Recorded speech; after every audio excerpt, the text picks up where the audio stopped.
You probably know of Reddit, whether it's from going on there a lot or just visiting it every once in a while. Reddit is one of the most well-known and old websites on the internet as we know it. But with all of its popularity comes a sad truth. It can become a hub for weird and quite scary stories. From killing and rape to gore and scams, Reddit has built a weird reputation for itself over the years. Its reputation isn't quite as bad as a website like 4chan, but it has had its drama. Over the years, with it being this big, it sometimes hides its weird and effed up stories very well. But everything hidden must come to light. One of these stories was posted 1r/confession by a user called whereismymind88. It was titled, 24 male, I am a pedophile in thought/fantasy only. This post is basically the confessions of a pedophile, he said in this post. Let me preface this with saying that I am incapable of ever harming a child. I know I can have sick thoughts sometimes, but the idea of causing one any harm at all rots me to my very core, and I'm not one of those sickos that thinks, oh, it's not harmful, she'll like being touched there. Today I saw a little girl, probably around 5 or 6, not extraordinarily cute, but she had these like knee-high boots, and I thought, damn. I am a pedophile. While I am attracted to girls of my own age, I do have fantasies involving younger girls. The youngest I've ever thought of has been 4. I go to McDonald's around noon on Sundays to see little girls in their church dresses with adorable little white stockings and those tiny black shoes. I have watched my neighbor's daughter grow up since she was 3 and aroused by thoughts of fooling around with her. I saw her yesterday, she's around 8 or 9, and thought to myself, God, I want to fucking tongue her asshole. I have masturbated to pictures of preteens in underwear, and of girls as young as 4 in tight bathing suits. My number one most fapped to picture is of Chol Moretz at 11 in the schoolgirl outfit from Kick-Ass. I am only attracted to girls. Some people say pedophiles only care about age and are attracted to boys and girls, but I don't believe that for a second. I have seen actual CP, but only when I was 17, first discovering LimeWire.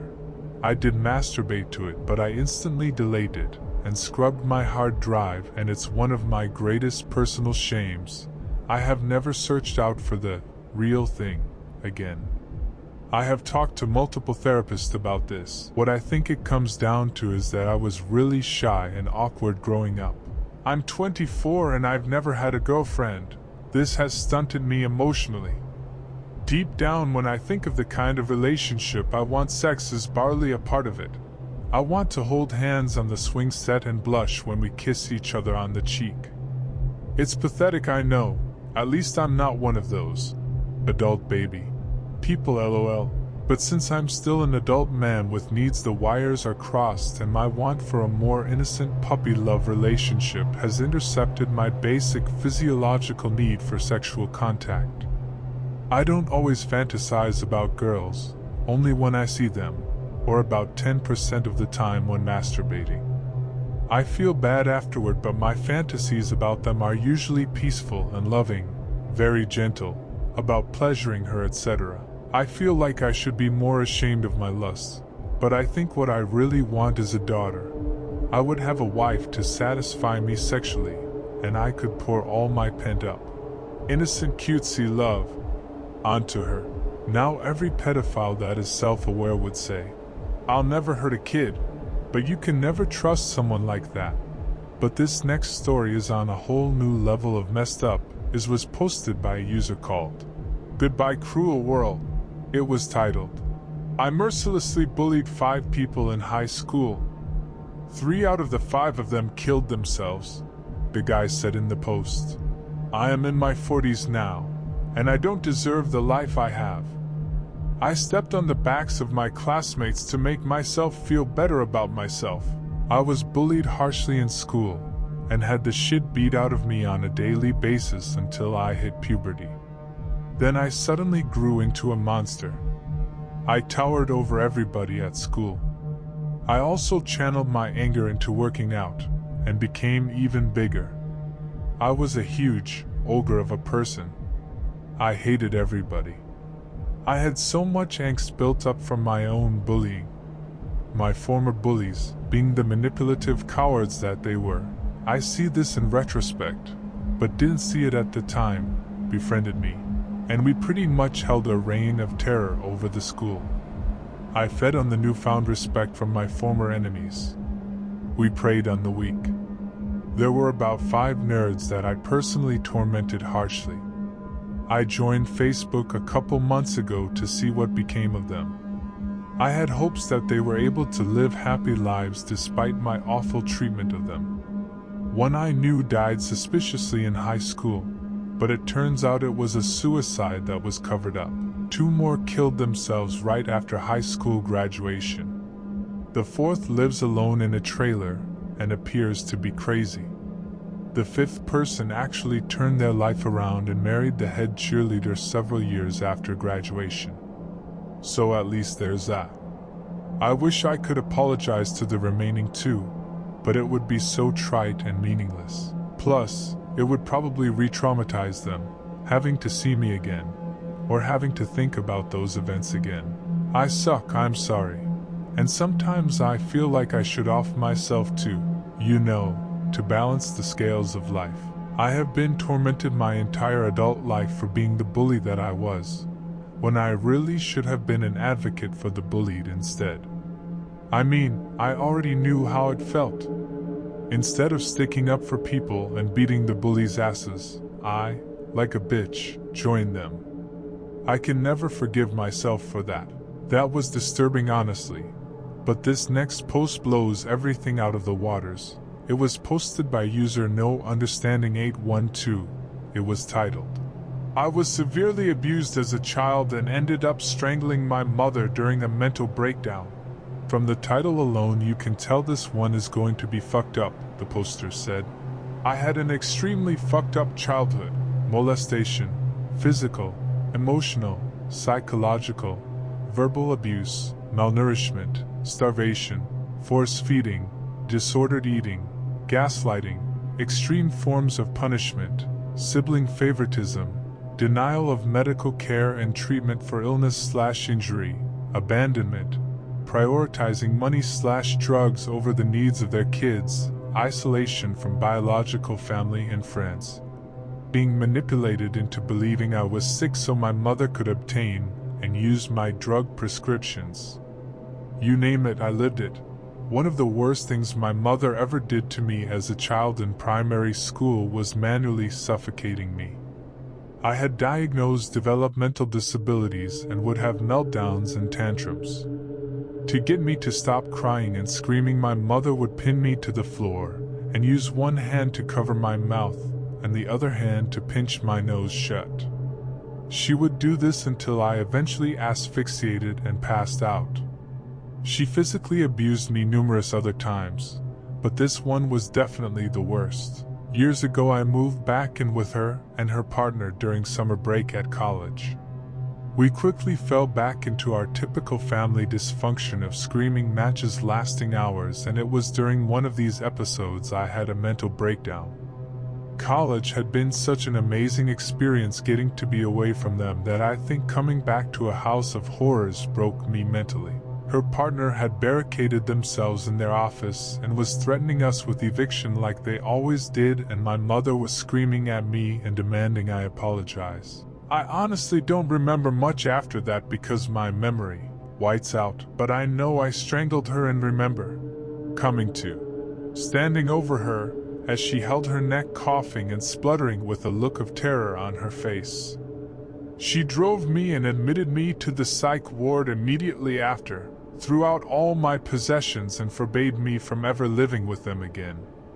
Before anyone asks, yes, I am in therapy and on medication and see my counselor once a week and my psychiatrist every few months. I've been undergoing trauma therapy treatment for decades now. I have absolutely zero history of animal abuse and have never been in trouble with the law, nor have I ever physically harmed another person aside from this. I have extremely conflicting feelings over what happened, but feel like I got what I deserved in the end and am lucky I didn't get arrested on top of it all. This next post is disturbing and very sad, honestly. It was posted by user Noah Jones. It was titled, "I was kidnapped and raped as a child. I'm scared I'll never be with a woman again." He writes in this post, "I'm a 16-year-old guy, and at the age of 10 I was kidnapped and raped by two women who I trusted. I'm not that good at recounting events, so it could be confusing. For context, my family grew up in a suburb in Michigan. Everyone knew everyone and my parents trusted everyone in my neighborhood. It was pretty common for a neighbor or family friend to pick us up from school. This is what led up to me being kidnapped. It was the end of the school day, and I remember waiting in the carpool lane for someone to pick me up. After a while, a woman in a blue minivan came to pick me up. Her name was Mrs. Lana. My mom knew her for about 2 years and they were pretty good friends. She told me she was here to pick me up and showed a text from my mom corroborating that fact. I got in and she offered me a Gatorade. It was pretty hot outside, so I drank it without question. We talked for a little while, but I started feeling sick. It was akin to vertigo, but a whole lot worse. I passed out and woke up in a dark and damp room. My arms were bound to a pipe nearby. I remember freaking out and yelling for help and tried to tear off the rope or pipe. My yelling probably alerted Mrs. Lana because she came down the stairs. I was crying, but I remember feeling a little relief seeing her. I asked her for help and she just gave me this cold stare like I was some disgusting creature. She then started just attacking me. She punched me in my stomach and kicked my head. She then did something that I can't forget. She grabbed a cinder block, propped my leg on it, and slammed her foot down, shattering my leg. I howled in pain and I remember blacking out. When I came to, Mrs. Lana was right next to me. I asked her why she did that, and she gave me a chilling answer. She told me that if I ever make any noise, she'll murder me. Remember, I was only 10 at this point, so I couldn't really argue with her. She told me a friend of hers named Pieta would be joining us. I can't remember what she said after, but I just remember her taking my pants off. I can't go into detail of what she did next, but you can probably guess. She would assault me repeatedly while Pieta would film, and every time I would whimper or make a noise, she would burn me with a cigarette. Many days passed, and this was my hell. I would find out later I was missing for over 2 months. On one particularly bad day, she was in the middle of digging her knee into my leg. The pain was just unbearable, and I let out a yelp of pain. She then struck me in the head with something hard, but I didn't know what, and I lost consciousness. I woke up in a hospital, bandage up. Mrs. Lana was talking to the authorities about what happened while Pieta kept a close eye on me. A nurse came in to take my blood pressure, and I then took that chance to tell her that the women who had me were holding me against my will. A little while later, the women were taken by the police. Long story short, the women were taken in by the police and I was reunited with my parents. I'm 16 now and I've taken up violin and lifting to cope with what happened. Since then I haven't been able to sit in a room alone with a woman. I can't talk to a woman without shaking and sweating profusely. And I can't even have female teachers. My experience has completely destroyed my ability to trust people, let alone date anyone. I'm working on building my confidence, but I'm scared that I may never build a family or have children with a woman. Sorry for leaving out some details. I'm unable to share some things because it feels wrong, and the blow to my head damaged my memory and cognitive abilities. Thank you. Edit. You guys are amazing. I love each and every one of you for your kind words. I wish I had this kind of support in real life. I've been keeping this experience inside for a number of years. All of the kindness you've shown has helped me more than you could ever know. I love you all with all of my heart. That was just messed up on so many levels I can't even begin to describe. And this next is just sad on so many levels. It was posted by user Beacon996. The post was titled, "I ignored my dad's phone call. and 2 hours later he was murdered. It reads. Thinking about it still hurts my heart. I wished I had answered his phone call and heard his voice one last time. My dad suffered from a drug addiction and was diagnosed with bipolar disorder with a bad temper. My mom and dad never got married. Everything became too much for my mom to handle when she was diagnosed with breast cancer and whole in the hospital.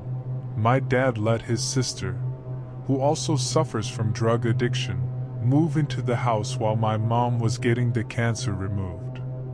When she came back to find the house a wreck, she tried to put a brave face. But that didn't last long when they kept fighting, so my mom packed everything and left. She stopped paying the rent, and the landlord was sweet enough to let her end the lease when they heard about the situation. That caused my dad to live out of his car. My sister and I both did our best to give him food, gas money, and a roof over his head, but with my dad's temper and bipolar disorder, it was very difficult for my dad to keep a straight line. One thing my dad always maintained was the relationship with my daughter. He never had money, but without fail, my dad had a gift for my daughter every time he saw her. She loved him so much, and they would talk and talk on the phone when he called. 2 months before he passed, he called me crying, saying how cold it was and how much he missed us, and that he didn't know what to do in life. My daughter heard his voice and started to cry for him, now both crying to each other on the phone. My daughter tells him, "I miss you, Grandpa, I love you. I want to see you. Please come see me soon, Grandpa. I love you." It caused my dad to break down hard, and from that day forward, my dad went to his classes, did the drug tests, and started to collect cans, clean cars, fix cars, do housework. Whatever he can to start his life over. My dad said it was his little beautiful butterfly that broke him to do better for her. The day my dad called, I was annoyed with my work and I had a fight with my BF the night before, and when I saw his number, I said to myself, "Not now, Dad, I'll call you back later." Later never came, and that night, I got the call from the police that they found my dad on the side of the I-8 freeway with a head injury, gasoline all over him, and his wallet was missing and was pronounced dead at the hospital. I can never forgive myself. Why didn't I call him back 10 minutes later, or even that 1 hour later? What if I had called him and could have changed the timeline, and he'd still be here today? I might have been able to save all the countless nights my daughter cried out for him, the countless times I cried out for him. I want to hear him again. I want to hug him again. I want my daughter to hug him. I love you, Dad, I miss you. That was heavy, but the next post is honestly a sad story that shows you how bad people's lives can get. It was posted by user throwaway6i556. It was titled, "I am a drug addict. This is my story." The poster starts by saying, "For 9 years now I've been addicted to meth. It's ruined my life. During that time I've lost my wife, my kids, my house, my job, my car, and my self-respect, and most of my teeth. I started doing meth and I kept it from my wife for a time, but eventually she figured it out. She told me I had to stop immediately or she and the kids were leaving. I agreed and promised to stop, then got high the same night. She eventually figured it out again and gave me the same ultimatum, but added that I needed to join a 12-step program. I did, and I stayed clean for a time, but then I had a shitty day and went right back to it. She found out, and she and the kids left that night. She told me that we were done. She made it clear that it was them or the meth, and I picked meth. After they left and my wife sent me divorce papers, I started spiraling. I started doing more, and eventually it affected my work. I fucked something up because I was strung out from the night before. It was an accident with heavy machinery. Thankfully no one was injured, but it was company policy to drug test me and I did not pass, so they fired me. I got even more into meth and would do it for days with friends at the apartment I was living in. Eventually I needed more drugs but had no more money, so I started doing petty crimes for drug money. Then the unthinkable happened. My ex-wife was in a terrible accident and passed away. My children had already lost their father, and now they lost their only parent who was taking care of them. I was high as shit when I heard the news.